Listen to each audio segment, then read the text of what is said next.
perspectives de développement.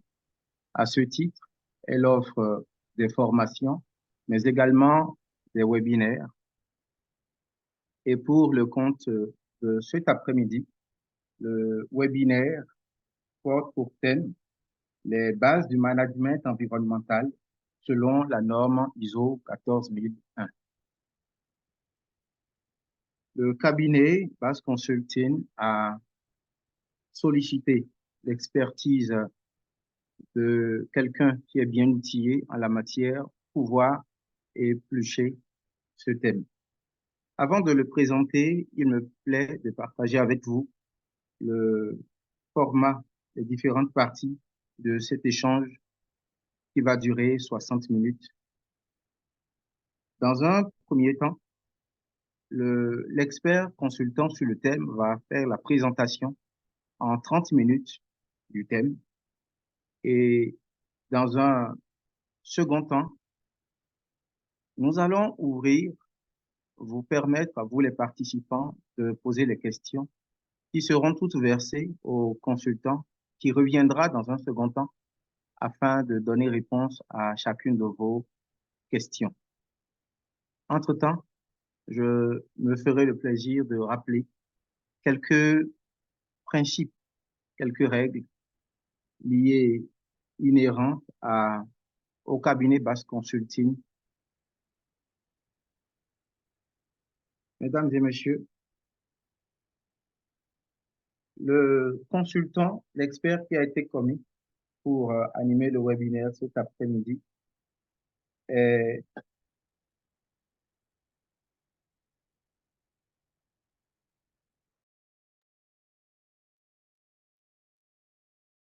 il est consultant, formateur en management de la qualité. Il intervient encore comme chargé de cours dans des universités. Mesdames et messieurs, je me permets de me retirer momentanément et laisser accueillir ici le consultant sur ce thème, Monsieur Boris Sossou. Bonsoir, consultant. Oui, bonsoir, Monsieur Ravi.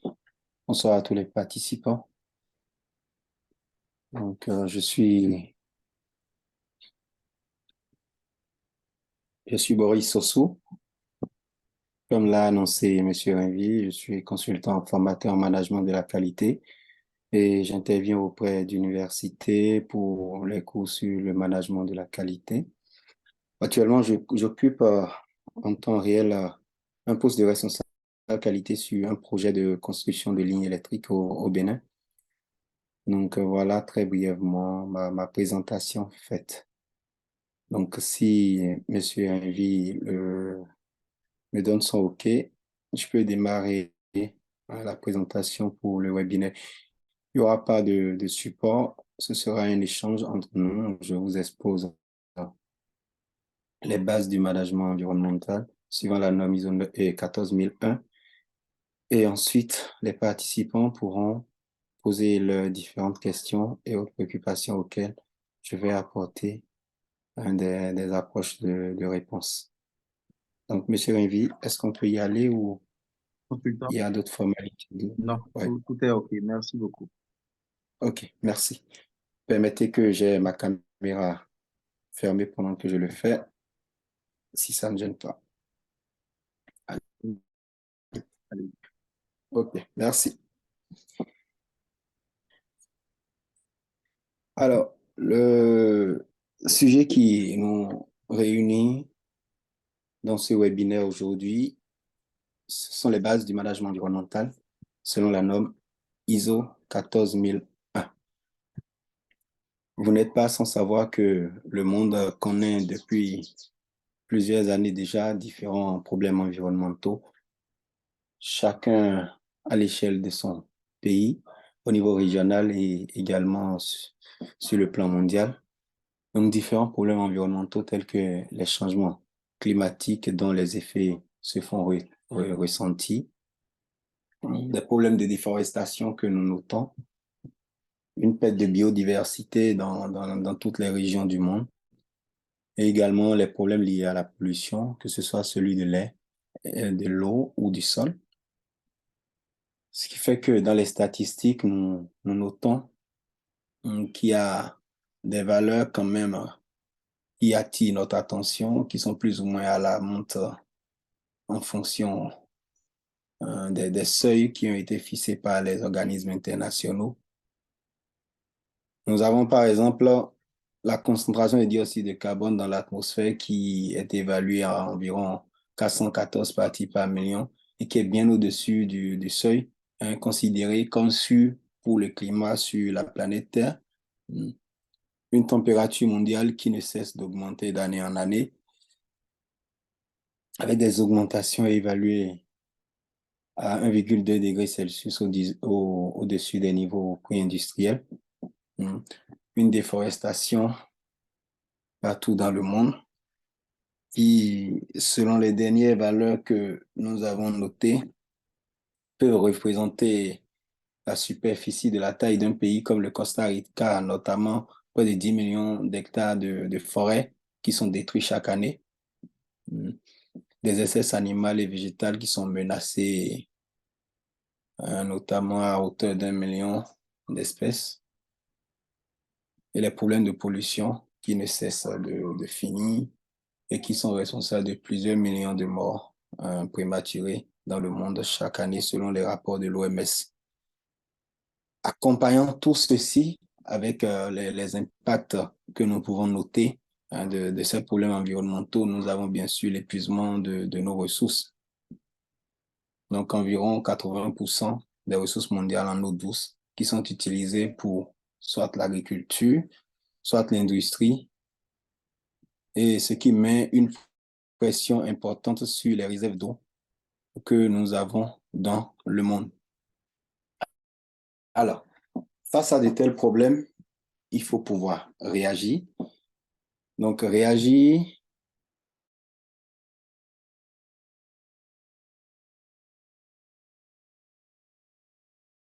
ça amène les organismes, les réglementations afin de limiter les impacts de ces différents problèmes environnementaux que nous avons évoqués. Pour contribuer à ces évolutions réglementaires, nous avons les Nations Unies qui ont déployé les objectifs de développement durable, qui ne sont plus à présenter normalement. Il y en a 17. Et également à travers la COP 21, l'accord de Paris sur le climat, des mesures sont prises pour permettre à ce que nous remédions aux différents problèmes environnementaux dont j'ai parlé précédemment. Ces différentes évolutions, que ce soit sur le plan légal et réglementaire dans les pays ou au plan international, ces dispositions ont un impact sur la vie des entreprises. Entreprises qui dorénavant ont des obligations et des responsabilités vis-à-vis des États et également de la société. Au nom de ces obligations, nous pouvons noter la conformité légale et réglementaire, l'obligation d'avoir désormais des permis et des autorisations en lien avec les activités. Donc, pour la plupart, mettre en place une entreprise aujourd'hui, une industrie, dans un pays revient à d'abord faire une évaluation environnementale et voir quelles sont les mesures préventives que cette entreprise-là devrait mettre en place. Au nombre des autres obligations, nous pouvons noter les différents rapports qui doivent être soumis régulièrement et chaque cas où pollution est, c'est qu'il faudrait que l'entreprise assume ses responsabilités et y remédie à cela. Nous avons également différentes mesures de gestion des problèmes environnementaux à l'échelle de l'entreprise, dont la gestion des substances dangereuses est un point essentiel.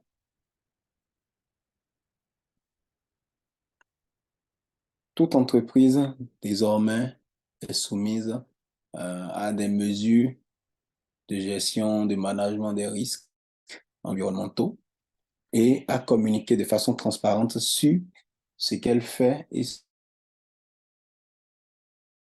sur les résultats qu'elle obtient suite à la mise en œuvre des actions préventives pour préserver l'environnement. Alors, au nombre des mesures qui ont été mises en place, l'Organisation internationale de la normalisation, donc l'ISO, a mis en place une norme qui est intitulée l'ISO 14001, une norme dont la première édition a été publiée en 1996. Donc, cette édition qui pose les bases de la gestion environnementale, donc les bases du management environnemental dans les entreprises. Norme qui a été appliquée pendant plusieurs années et qui, en 2004, a été révisée pour une première fois en mettant en place des exigences beaucoup plus claires et plus compatibles avec d'autres normes de management, telles que la norme ISO 9001 qui traite du management de la qualité. Donc, ces deux normes ont été plus ou moins alignées pour permettre que les entreprises puissent les mettre ensemble de façon simultanée. En 2015, une autre révision est intervenue et cette fois-ci, il s'est agi d'adopter l'approche basée sur le PDCA, donc le PDCA qui est le Plan, Do, Check, Act. Pour ceux qui ne connaissent pas cet outil, c'est la roue du progrès, la roue de Deming, qui dit que toute activité doit être planifiée. Donc, planifier l'activité revient à mettre en place quelles sont les méthodes à exploiter, quelles sont les ressources dont on aura besoin. Et ensuite, mettre en œuvre l'activité comme il a été prévu dans la planification. Dans le check, il s'agit de vérifier que ce qui a été réalisé est conforme aux prévisions et que les résultats attendus ont été obtenus. Et de cette vérification-là, quand nous constatons un écart, nous sommes amenés à ajuster nos pratiques. Donc, la norme ISO 14001, suivant la version 2015, a été mise à jour dans ce sens-là. PDCA sur la base duquel la 9001 était déjà construite. Donc, il y a eu ce qu'on a appelé la High Level Structure, une structure HLS, donc structure de haut niveau, que l'ISO a mise en place, qui a permis qu'en 2015, les normes de management puissent suivre la même constitution, donc le même style dans l'enchaînement des articles. Donc, cette HLS-là a défini 10 articles principaux que les normes de management devraient pouvoir suivre. Donc, notamment le management de l'environnement, le management de la qualité, le management de la santé-sécurité au travail. Pour ces trois exemples-là, c'est ISO 9001 pour la qualité, ISO 14001 pour l'environnement et ISO 45000 pour la santé-sécurité au travail. Donc, ces trois normes suivent désormais la même structure, ce qui permet une intégration beaucoup plus facile dans les entreprises. Parce qu'à un moment donné, les entreprises ont exprimé le besoin de pouvoir mettre en place ces trois normes-là ensemble. Étant donné que ce sont des normes de management, il y a bien sûr des points communs.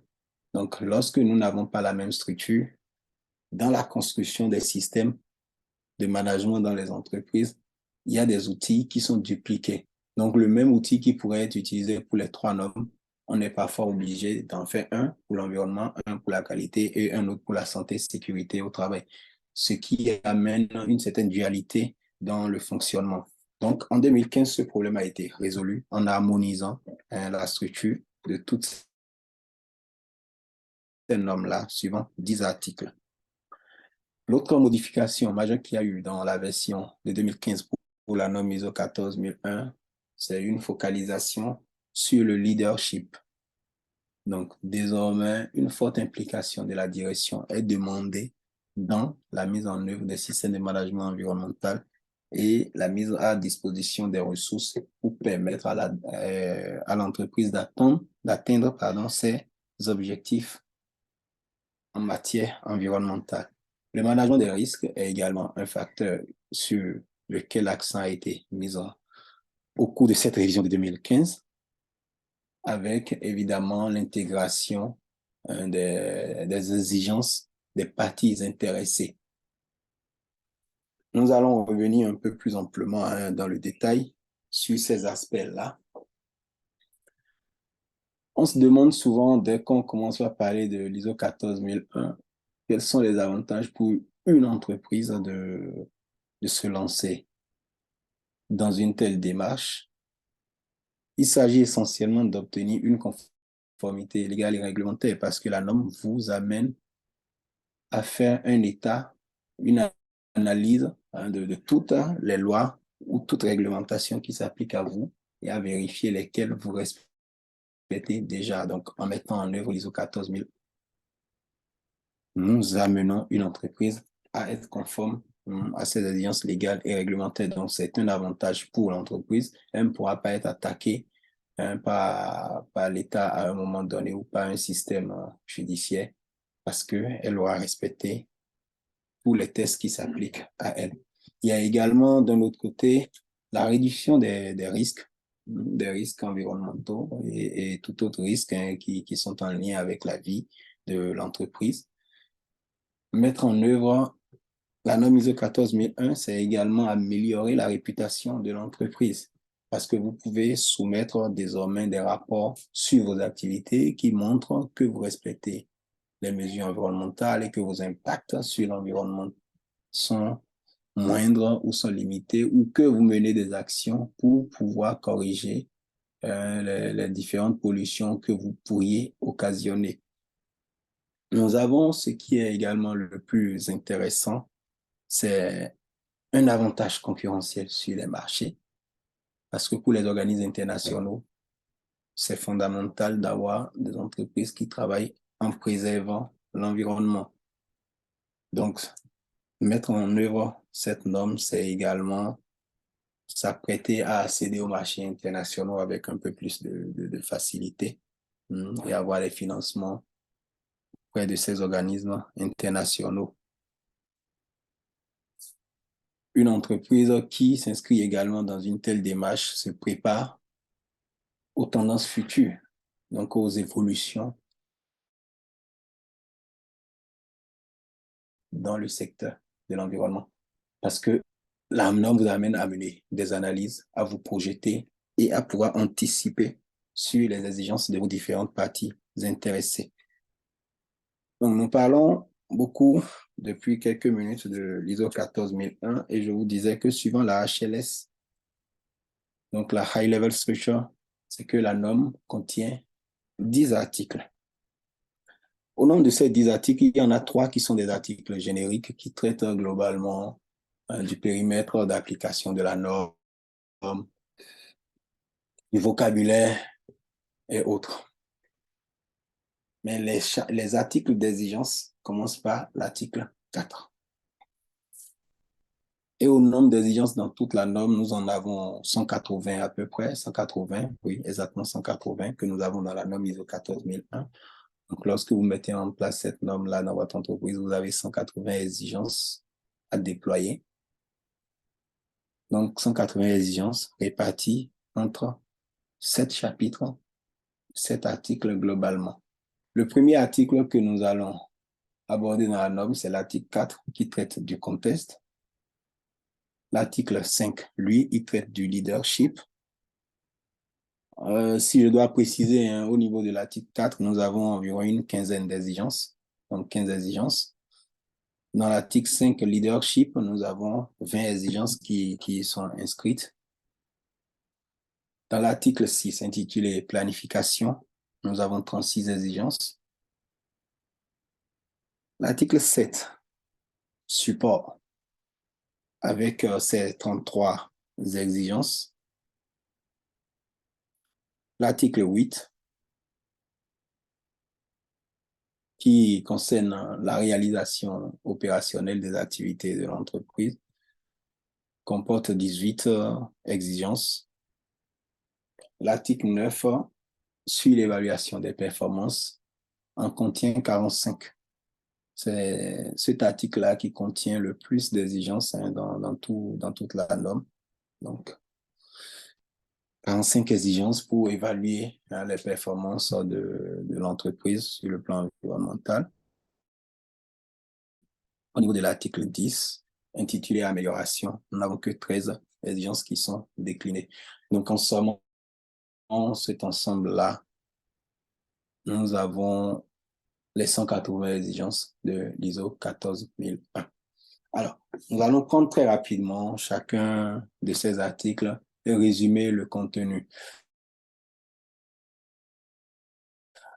Au niveau du contexte, il s'agit essentiellement pour l'entreprise de déterminer les enjeux auxquels elle est confrontée. Donc, lorsque je dis enjeu, je parle globalement de tout ce que l'entreprise a à perdre ou à gagner. Donc, pour une entreprise qui s'inscrit dans une démarche avec l'ISO 14001, dans l'article 4, l'entreprise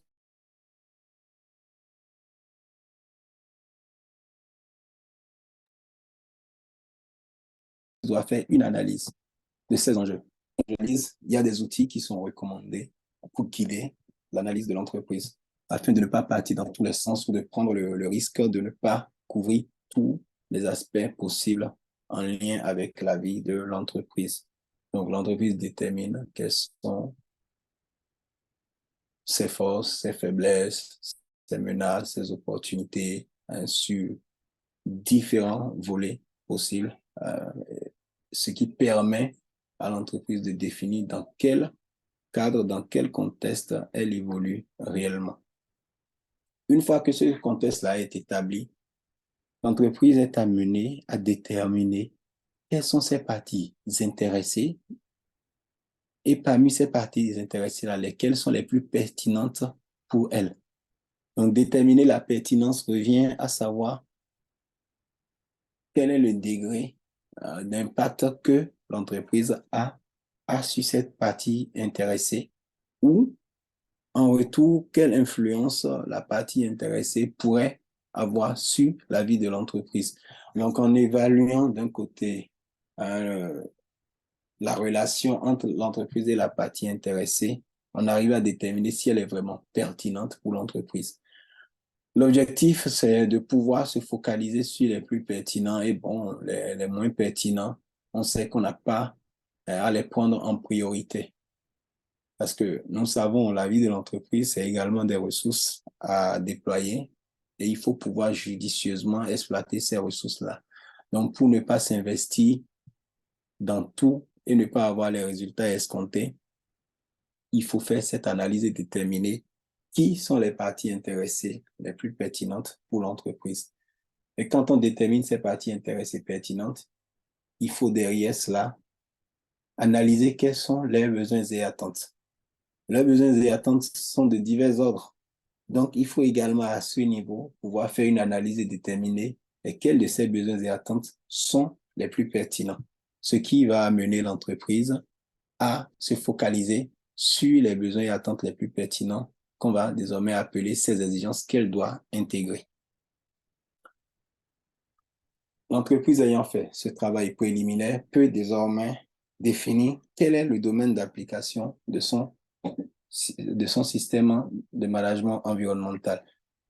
Lorsqu'on parle du domaine d'application, c'est que les entreprises, étant donné que la norme est d'application facultative, les entreprises peuvent choisir d'appliquer la norme ISO 14001 à une partie seulement de leurs activités, ou pour les entreprises qui ont plusieurs sites, ils peuvent choisir des sites sur lesquels ils appliquent cette norme-là et sur d'autres sites où ils ne les appliquent pas.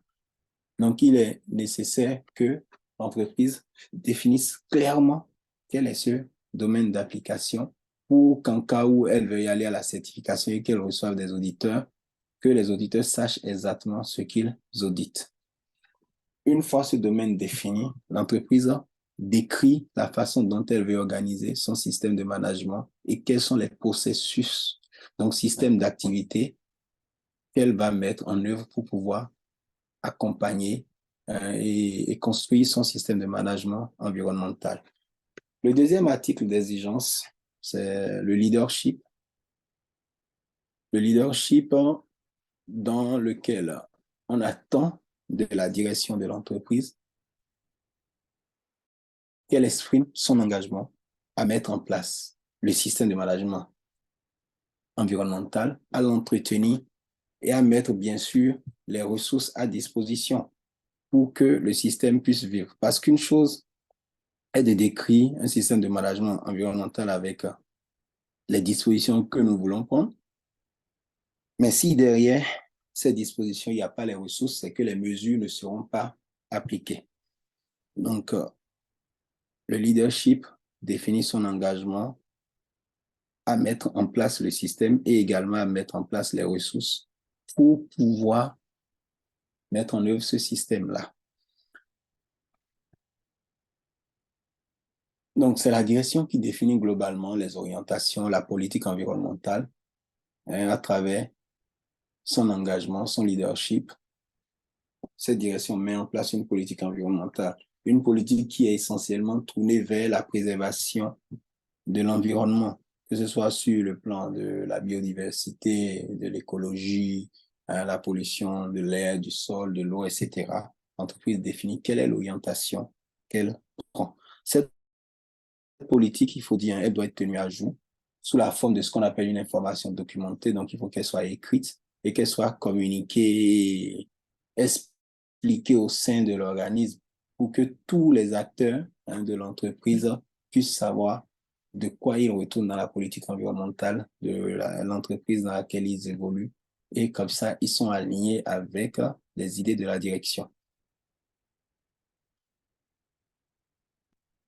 Dans cette exigence-là également, donc dans le leadership, la direction est également amenée à définir quels sont les rôles et responsabilités au sein de l'organisme. Donc, mettre en place un organigramme clair, des fiches de poste qui disent exactement ce que chacun a à faire et quels sont les objectifs que chacun devrait participer à atteindre. L'article 6 de la norme intitulée planification, il s'agit rien d'autre à ce niveau-là, il s'agit que de l'identification des risques et opportunités sur le plan environnemental pour l'entreprise. Et ensuite, une fois que ces risques et opportunités sont identifiés, la mise en place derrière d'un plan d'action pour réagir face à ces risques et opportunités. Nous avons également au niveau de la planification, l'identification des aspects environnementaux. Les aspects environnementaux, ce sont les aspects en lien avec le produit, en lien avec le service ou les activités de l'entreprise qui peuvent avoir un impact sur l'environnement. Donc, l'entreprise identifie ces aspects-là qui peuvent interagir avec l'environnement, ce qui leur permet de savoir s'ils ont des impacts négatifs sur l'environnement ou des impacts positifs. L'idée derrière, c'est d'avoir un plan d'action également pour pouvoir maximiser ce qui est opportunité en termes d'impact ou ce qui est impact négatif, comment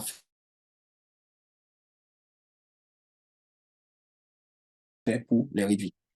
Il est clair que l'entreprise peut voir les risques et opportunités qui en découlent également.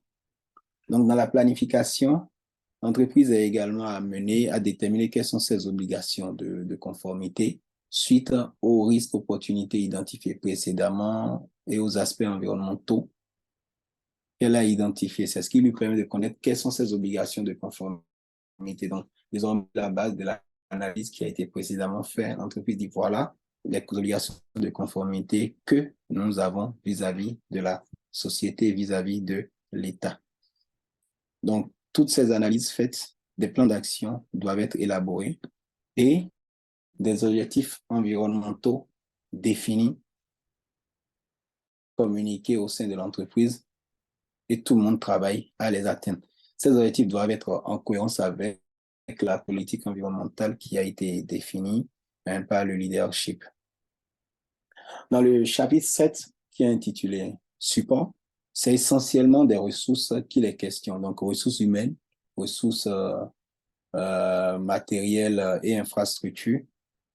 Donc, en termes de ressources humaines, c'est les compétences qu'il faut mettre à disposition pour que le système de management environnemental fonctionne bien. Faire de la sensibilisation pour que le personnel qui travaille au sein de l'entreprise puisse connaître la politique environnementale et la mettre en œuvre comme il se doit. Faire de la communication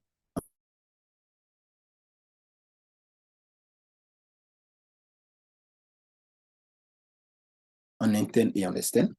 Donc, et comment la communication doit être organisée. En des termes plus simples, c'est juste de faire un plan de communication qui prend en compte les différentes parties intéressées, les différents aspects environnementaux que nous avons identifiés pour l'entreprise. Dans la partie support, il est également question des informations documentées. Donc, l'entreprise doit savoir quels sont les documents qu'il lui faut pour coordonner ses activités, donc donner les instructions pour qu'elles soient respectées. Et d'un autre côté, quels sont les documents qu'il faut pouvoir garder comme preuve d'activité ou comme preuve de réalisation d'une exigence ou d'une autre. Donc, l'entreprise doit clairement dire comment il faut écrire ces documents, comment il faut les conserver, au bout de quelle durée il faut les réviser, au bout de quelle durée il faut également les éliminer, de quelle façon l'élimination se fait. S'il y a archivage, c'est dans ce chapitre-là qu'on définit les critères pour l'archivage. Au niveau de l'article concernant la réalisation des activités opérationnelles,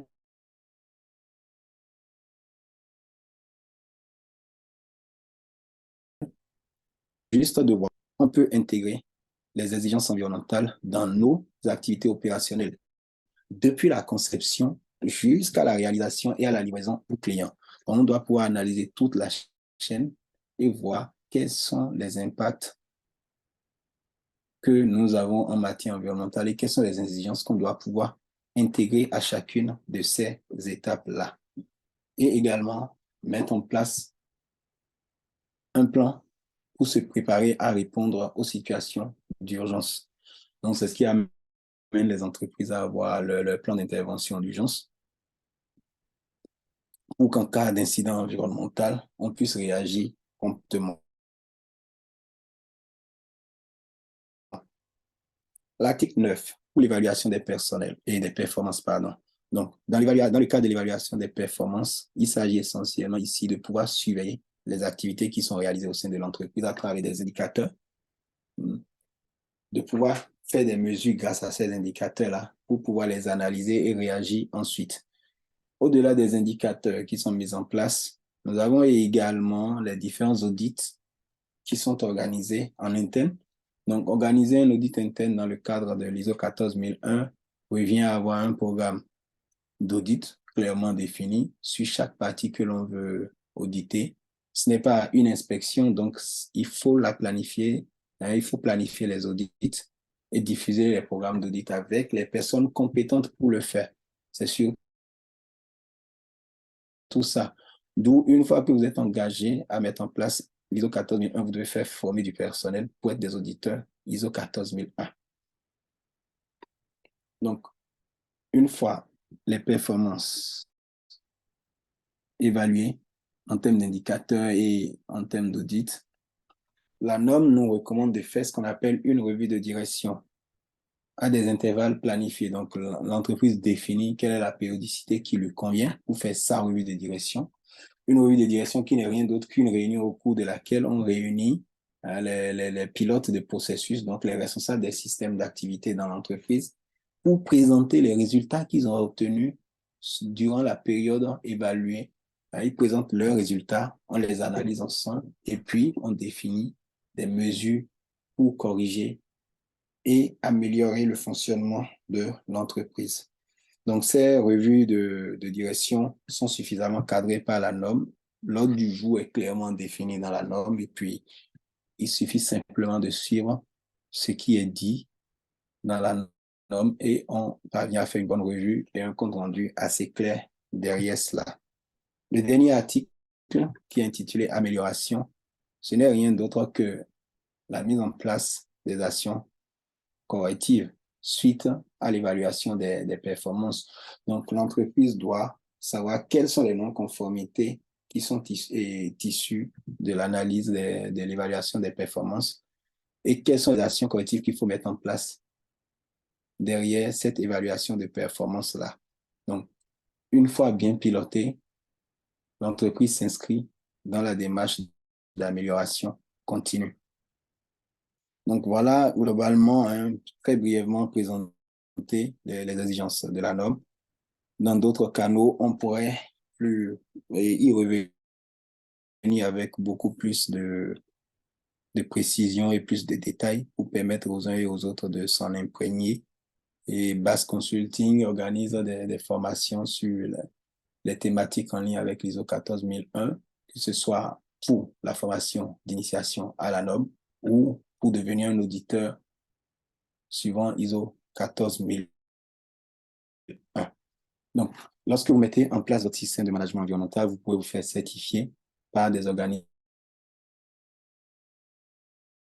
internationaux ou choisir de juste l'appliquer. Mais pour avoir la reconnaissance par un tiers, il est recommandé de se faire certifier. Dans cette démarche de certification, vous avez besoin souvent d'un accompagnement externe pour vous y amener.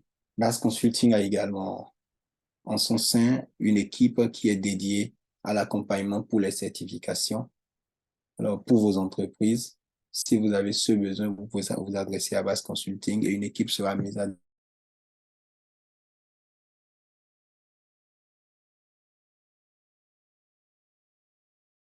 disposition pour vous aider à construire votre système et succès. Donc, je vous remercie pour votre aimable attention. J'arrête ma présentation à ce niveau pour que nous puissions approfondir, si besoin, avec les questions et les préoccupations des uns et des autres. Donc, Monsieur Rivi, je vous laisse coordonner pour les préoccupations des participants. Je vous remercie. Consultant, merci beaucoup. Merci pour la présentation. Je tiens à remercier aussi les participants pour l'écoute attentive. Nous allons ouvrir la deuxième partie de cette session, de ce webinaire, qui va consister à récolter les questions que vous avez. Et pour cela, le chat est ouvert. Il est disponible pour accueillir vos différentes questions. En attendant c'est vrai, il y a déjà une question dans le chat, mais avant de verser cette question-là aux consultants, il me plaît de rappeler quelques informations utiles et utilitaires pour chacun. Dans un premier temps, je voudrais faire savoir à tous les participants que le cabinet Bass Consulting fonctionne en heure GMT. Le Greenwich Meridian Time, c'est l'heure qui correspond au temps universel. Et nous vous prions à cet effet, pour les prochaines fois, d'en tenir compte afin de vous connecter à l'heure indiquée. Il y en a qui étaient déjà en salle 1 heure avant le démarrage, 1 heure, 1h10 avant le démarrage. L'autre information qu'il me plaît de partager avec vous est que le cabinet Bass Consulting utilise seulement ce webinaire qui est considéré comme une antichambre. Des formations sont disponibles et à cet effet, pour le mois de septembre, se tiendra à Dubaï une formation dont le thème est la cartographie des risques en marché public. Ça va se tenir du 18 au 27 septembre. Juste après cela, une formation en ligne dont le thème est l'audit et le contrôle des marchés publics selon les nouvelles pratiques internationales. C'est une formation en ligne et l'accès au site web vous permettra de grignoter ces différents programmes du cabinet afin de vous positionner là-dessus. Je tiens à vous informer également que l'agenda 2024 du cabinet est disponible. Je m'en vais laisser tout de suite ici et maintenant le lien qui vous donne accès au site web. Et dès que vous êtes sur le site web, vous avez la possibilité de checker toutes les adresses électroniques, les adresses téléphoniques et bien d'autres. Chers participants, nous allons, voilà, merci consultant, Déjà, il y a des questions dans le chat. La première question que nous avons enregistrée, vous permettez rapidement.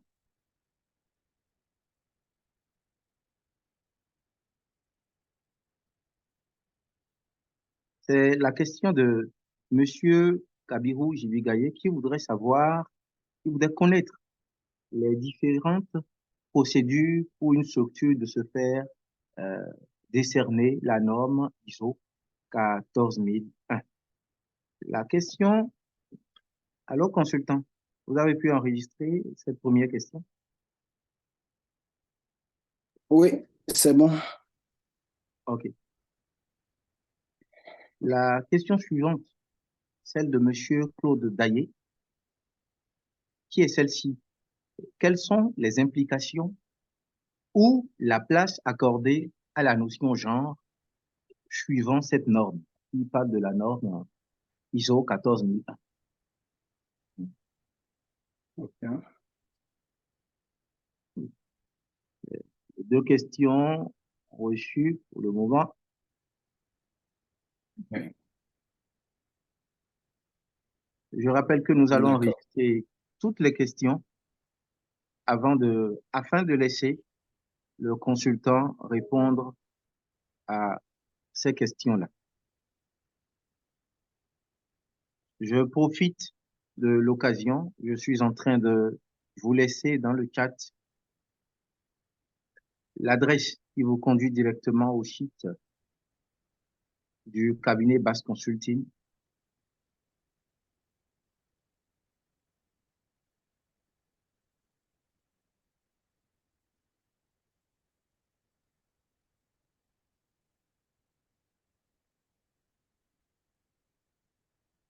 Et à partir de cette adresse, le site vous renseigne sur l'agenda 2024. Vous avez notre adresse mail, vous avez le contact de l'administration du cabinet. Chers participants, y a-t-il d'autres questions?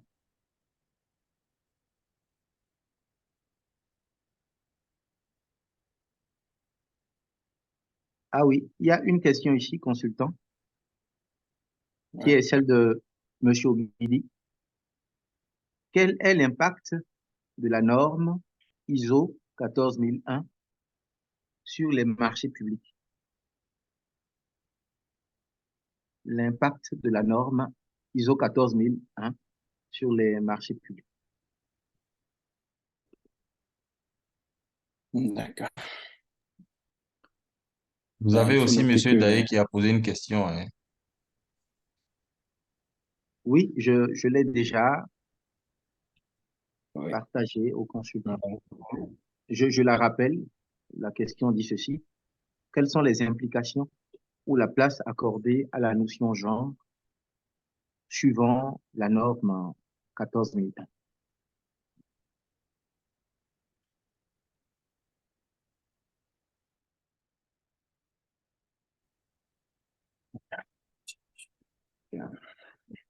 Consultant, Oui, oui, c'est Ravi. que nous sommes à 15 minutes de la fin, puisqu'on va respecter le temps comme d'habitude. Et Oui. puisque également il n'y a plus de réaction dans le chat, j'estime que nous pouvons déjà commencer par D'ac- toucher ces questions. Ok. Merci. Merci bien. Alors, la première question, on va prendre la question sur la certification. Comment se faire certifier?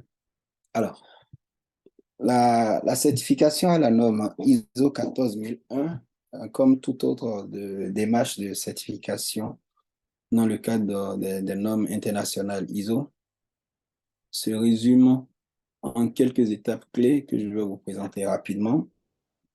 Alors, premièrement, l'entreprise doit définir quel est le référentiel qu'elle veut appliquer, donc notamment dans ce cas-ci, l'ISO 14001.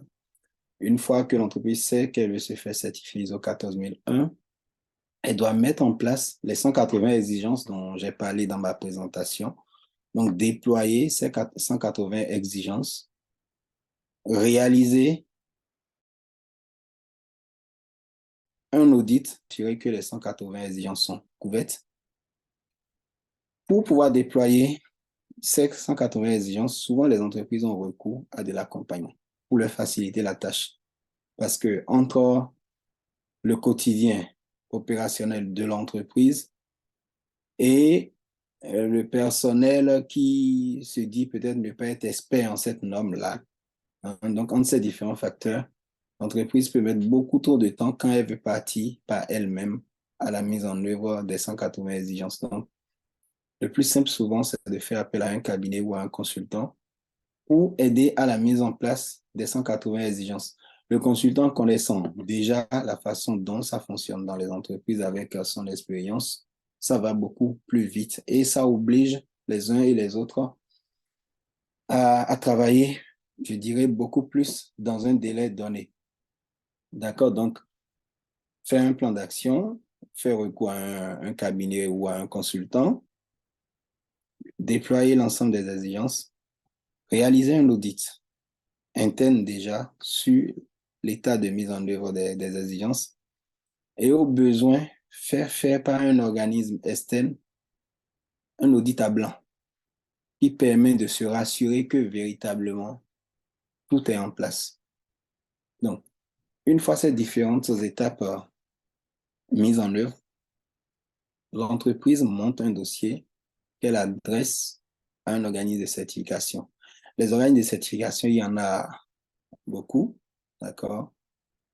On peut citer par exemple AB certification, DECRA certification, TÜV, AFNOR, etc., etc. Il y en a vraiment beaucoup. Donc, faire appel à l'une de ces structures de certification-là. Ce que les entreprises font souvent, c'est qu'elles demandent une cotation auprès de 3 à 4 organismes de certification pour voir laquelle est la plus avantageuse. Donc, une fois le dossier passé, l'organe de certification choisi, ici un contrat avec l'organe de certification. Il faut noter que la certification, elle est donnée sur un cycle de 3 ans. La certification n'est pas un diplôme. Ce n'est pas donné à vie. Donc, une fois que vous êtes certifié, c'est pour 3 ans. Et pendant les 3 ans, ce n'est pas que vous avez subi un audit aujourd'hui et vous attendez dans 3 ans pour subir un autre audit. Vous avez subi l'audit de certification en 2023. En 2024, à la même période, l'organe de certification renvoie le même auditeur qui revient pour voir, par rapport à son premier rapport, quelles sont les actions que vous avez entreprises, si vous avez donné des non-conformités ou si vous avez donné des pistes d'amélioration. Il revient un an plus tard pour voir comment vous avez progressé là-dessus. La deuxième année, il fait pareil. Et à la troisième année, il revient, il refait un check global sur les 180 exigences de la norme ISO 14001 pour voir si vous êtes toujours bon. Et c'est suite à ça que vous reprenez un nouveau cycle de certification. Donc, après votre premier audit, vous êtes déclaré certifié, mais votre certificat a une échéance de 3 ans. C'est ce qu'il faut noter globalement. Avec maintenant des audits de surveillance chaque année pendant les 3 années qui suivent. Si au bout des 3 années, vous décidez de ne plus faire appel à l'organe de certification, c'est que vous perdez de ce fait votre certificat. Ou s'il revient 3 ans plus tard et que l'audit n'est pas concluant, vous perdez également le certificat.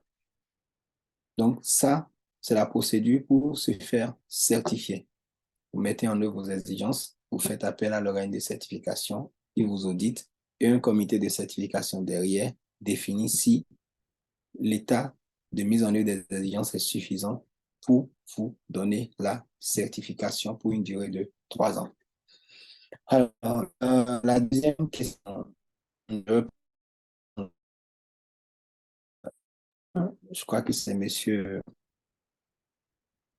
Kabirou qui a posé la question.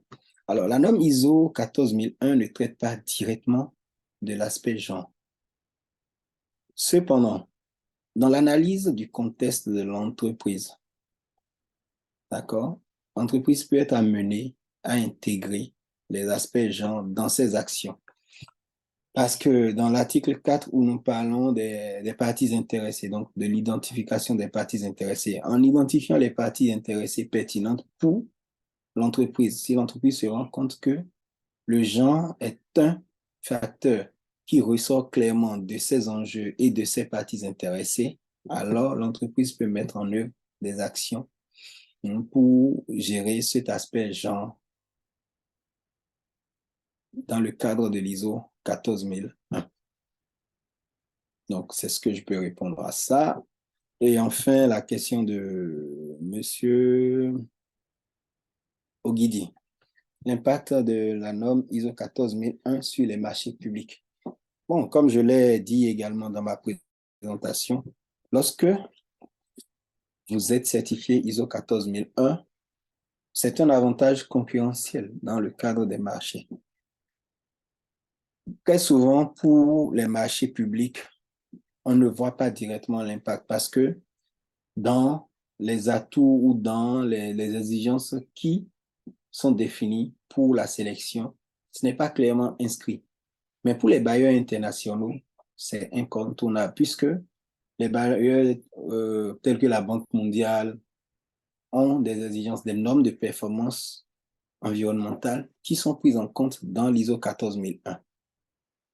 Donc, les entreprises, en fonction des activités qu'elles ont à mener, ont des impacts sur l'environnement. Étant donné que nous travaillons tous pour les ODD, pour la préservation de l'environnement, attribuer des marchés publics devrait également prendre en compte cet aspect-là et dit que c'est un atout quand une entreprise est certifiée ISO 14001, par exemple, parce qu'on est rassuré que l'entreprise, dans le cadre de la mise en œuvre des activités qui lui seront confiées, va travailler à toujours préserver l'environnement et va présenter des rapports périodiques qui vont dire quelles sont les actions qu'elle a menées pour corriger ce qu'elle a eu comme impact sur l'environnement ou bien pour ne pas du tout avoir d'impact sur l'environnement. Donc, voilà ce que je peux dire en ce qui concerne les marchés publics.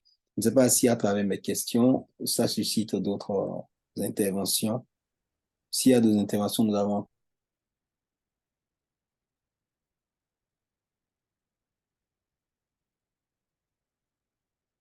encore quelques petits.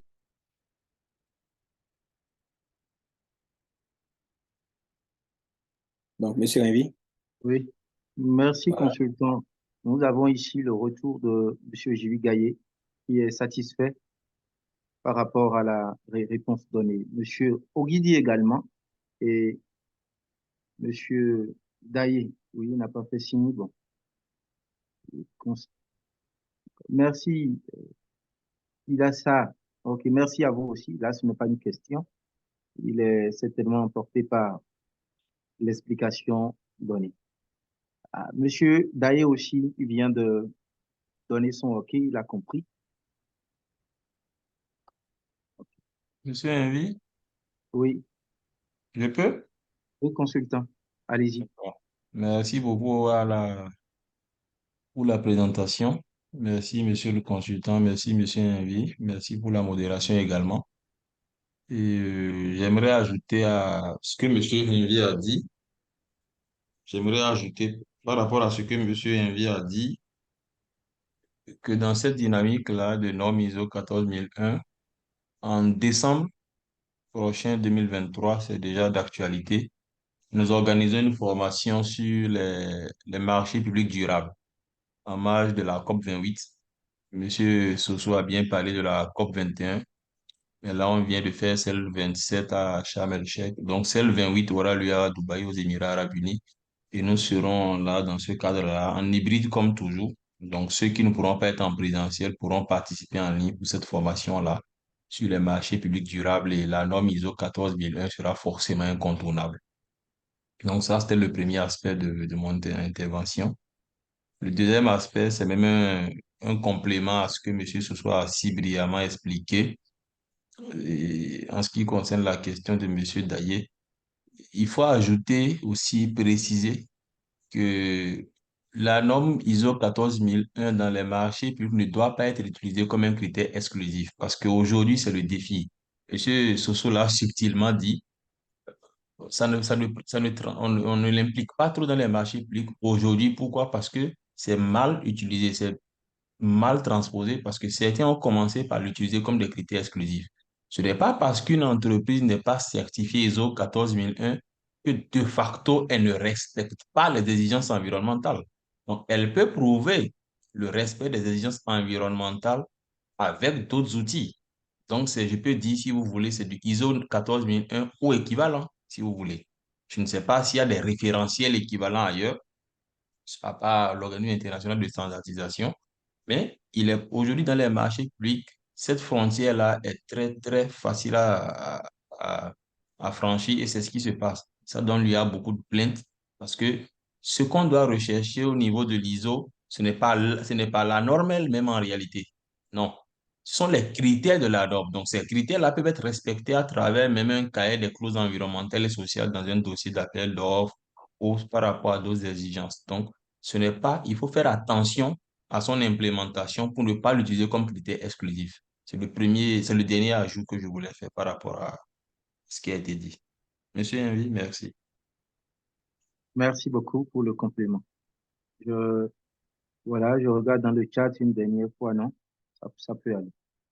Je voudrais, par la même occasion, profiter pour informer les participants que le cabinet Bass Consulting, lorsque vous allez faire une immersion sur le site de Bass Consulting, il n'a pas été mis en grand caractère d'autres types de formations que nous faisons, qui sont les formations intra.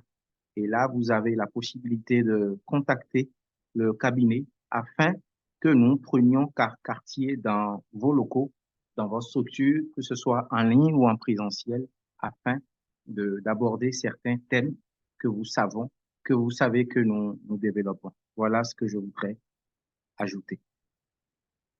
Ici, consultant, votre mot de la fin. Bon, je dirais que les webinaires, c'est souvent de l'information. Donc, on n'a pas forcément le temps de développer, d'approfondir les différentes notions. Donc, pour les participants en ligne, nous ne pouvons que les inviter à s'inscrire pour nos sessions de formation à venir, ce qui va leur permettre d'être plus outillés par rapport à cette norme-là et à bien d'autres thèmes tels que vous en avez parlé. Donc, je tiens vraiment à les remercier pour le temps qu'ils ont pris, pour se connecter sur ce lien. Nous en sommes honorés. Donc, à très bientôt pour de nouvelles expériences ensemble. Merci. Merci beaucoup, consultant. Merci à chacun et à tous pour l'intérêt porté à ce webinaire. Nous allons nous retrouver dans un cadre beaucoup plus élargi. Faites confiance au cabinet Bass Consulting. N'oubliez pas, puisque en 60 minutes, nous ne pouvons pas tout dire ici. Jetez un coup d'œil et checkez le lien qui vous conduit sur le site. Parcourez toutes les informations. Et là, sur le site, vous avez les contacts téléphoniques, les adresses électroniques également pour nous joindre. Merci. D'ici à là, portez-vous bien et nous nous retrouvons très bientôt.